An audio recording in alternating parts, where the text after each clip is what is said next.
welcome back to Afternoon Express. She was nominated as one of the 100 most influential young South Africans in the science and technology category in 2019. With a following of more than 100,000 fans on Instagram, she is no ordinary doctor. She uses her social media platforms to engage, educate and uplift her followers. Dr Khanyile, better known as Dr Khanyile, joins us to talk about the effect that COVID-19 and the national lockdown has had on the human mind. Hey girl, welcome back to Afternoon Express.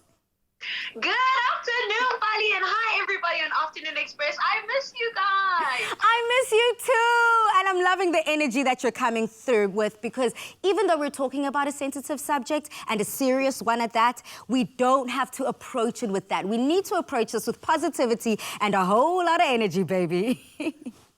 Definitely. I'm so glad that you got me on. Let's get straight into it. Let's get straight into it. Now, this has completely disrupted a lot of our lives and our day-to-day functioning. You're a doctor. How has it affected your medical life? It's actually very interesting because, you know, for the first time, I think, in my career, I had no idea what to expect. Previously, we've had seniors who've been able to guide us, and we've had government protocols that are, like, really strict. But at the current moment, I have no idea what's going to happen tomorrow, whether we're going to have equipment, masks, if we have a case. Luckily, I'm working in a hospital with pediatric patients, so we're not really seeing the numbers. But I still have to be very aware, wearing masks and putting on my PPE. It's a little bit scary because if I become positive or I come into contact with someone who's positive, I might have to separate from my family and even leave home possibly. And I think that's a little bit scary for me, but we're doing really well at the hospitals. We're getting our protocols down and we've got a lot of drills going on so that we are prepared. That is good to hear, making sure that every box is ticked where you are. You spoke that you are a pediatric doctor. So how is it looking in that sector for the kids? I mean, this must be very scary for them, and this must also induce a lot of anxiety. So as a doctor, how do you communicate and talk to them? So the most important thing with children is that they receive whatever information you know. So it's kind of difficult because some people don't even worry about coronavirus. Some kids don't even know that there's this thing. They're just frustrated about the fact that they have to stay at home. But it's also difficult because some of our really chronically ill kids, people with heart conditions, kids who have kidney conditions, they're having to be extra precautious because of the fact that they're at a higher risk. So I mean, for them it's a bit scary, but we're doing our best to give them simple information that they can understand, but also educate their families and their friends so that everybody is sharing and communicating accurate, up-to-date information. I think for me, it's really incredible to see how young kids are helping each other change masks when they sit in the line, and then like sharing the sanitizer between each other as if it's a game. And even though they may be playing, they are doing things that are possibly going to help the future generations. Definitely. Spreading the right information and in the right way, an exciting way. Kodwa, on a very serious note, I mean, njengabantu, we are so used to face-to-face interaction, engagements. This is what we're built for. We want to hug. Sifuna ukuthandana. So what long-term effects does social distancing have on human psychology? So if you look at some certain examples of the way that people connect, different people connect differently, and the best example of this is 5 love languages, where some people need physical touch as a form to connect and really bond with their partners, and other people need quality time. So in a time like this, you know, you have a lot of people experiencing fears, worries going forward, and they're unable to express them with the people that they love because of social distancing. But it's also important to know that while the term social distancing is applying, it's actually just physical distancing. Now is the time when we really need to socially connect with one another, because the anxiety, which is the fear of something that can't physically harm you per se, is actually crippling to a lot of people, and we need to communicate with one another so that we can share and help one another get through this time. No man is an island, and there's no luck or no hope if we decide to take this on by ourselves. So how do you take care of your mental health during these struggling times? So as a medical professional in this country, I try to live my life as well as advise people to have what they call a biopsychosocial approach to healthcare. So biologically, I try to make sure that my body is strong by taking some multivitamin supplements and a little bit of extra vitamin C, purely because we're going into the winter season. I'm not outside as much as I usually am, and a little bit more stress is being put on our shoulders purely because of this whole situation that's going on. So all of those things weaken my immune system. So I need to stay strong, and exercising between 6 to 9, or even doing yoga or indoor exercises to keep my body strong. The other thing we can do together is make sure, like I said, psychologically, is to talk about this. Make sure that you're phoning family and friends, and don't forget that if you have a psychologist or someone that's around you that you previously spoke to, call them, or maybe do an online session just like we're doing, because psychologists and psychiatrists are actually still providing that service.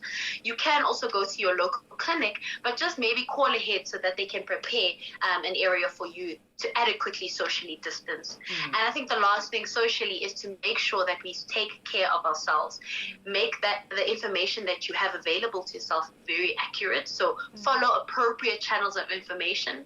Secondly, is to, when you have that information, you're able to calm yourself a little bit more. And you're able to also say that, you know, this is something that all of us are not sure about. It's not just me. And therefore, I'm able to control my mood, my emotions, and do things a little bit more positively. And lastly, sleep.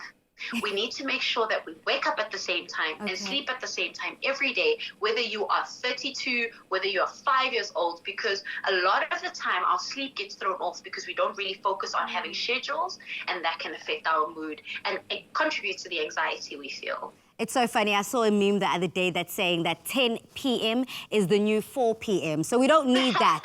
Let's keep normal working hours. A routine is key. But Doc, earlier on, you spoke of different factors, man, that can cause you to feel down, feel depressed, and truly affect your mental health. Imali, sisters, you have to touch on it. It's something a lot of people are stressed about. Job security. Abantu are not sure if kuzoba khona umsebenzi or will I be unemployed after this time. So how do you stay positive and find yourself keeping uplifted in this uncertain situation?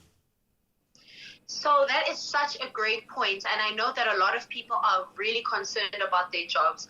I think the first couple of things you can do in the interim before we get out of lockdown is speak to people who you owe money to. It's important to reach out to your banks, your landlords, anyone that needs to take money from you and say, you know, this is my financial circumstance, and then they'll be able to possibly make a plan for you. It might not be the best or the ideal situation, but it will be able to at least relieve some of the stress that you're feeling around money. The second thing is, with regards to your employers, actively engage in a communication with them, because I feel like a lot of people don't want to talk to their employees because they also don't have the answers. They're also not sure. But I feel like as a community, when we know exactly what's going on with our businesses, etc., we're able to make plans. And as a person who suffers from anxiety or any mood issues, having a little bit of information can help me manage that stress, and I'll be able to be more efficient. And lastly, I think we need to, going forward, just try as much as we can to budget, make sure we don't spend unnecessarily, and always allocate time to calling to the government, because they've got all of these funds that are available. If you have a small business, please apply, because there are funds available for us. We as a nation are run basically on entrepreneurship and small business, and we do not want that to go away. So many jobs are going to be lost if we give up. South Africa, let's not give up. And on that note, information is key. So for those that don't know, the government has put in place structures of support to hold us up. And furthermore, the president is speaking to us tonight. So make sure that you are tuned in and you hear what's going to come next, so that we can all be equipped with what we need to go forward. Finally, Doc, before we say goodbye to you, do you have any messages of hope and strength to your viewers? Definitely. You know, a lot of people always say that as medical professionals, we are on the front line. And I say, no, guys, we are the last line of defense. You at home who is staying home and avoiding unnecessary trips outside, you who is maintaining your mental health and contributing to your community in any way that you can, you who is washing your hands and sanitizing as frequently as possible, and teaching those around you to do the same while wearing your cotton mask or surgical mask when you go outside, you are on the front line. Because if you stop corona, corona with yourself and your family, it doesn't have to get to us. And I know that I can go home and be with my family in a safe environment. So thank you for everything you're doing in South Africa. And I cannot wait to see you guys when eventually we open up everything.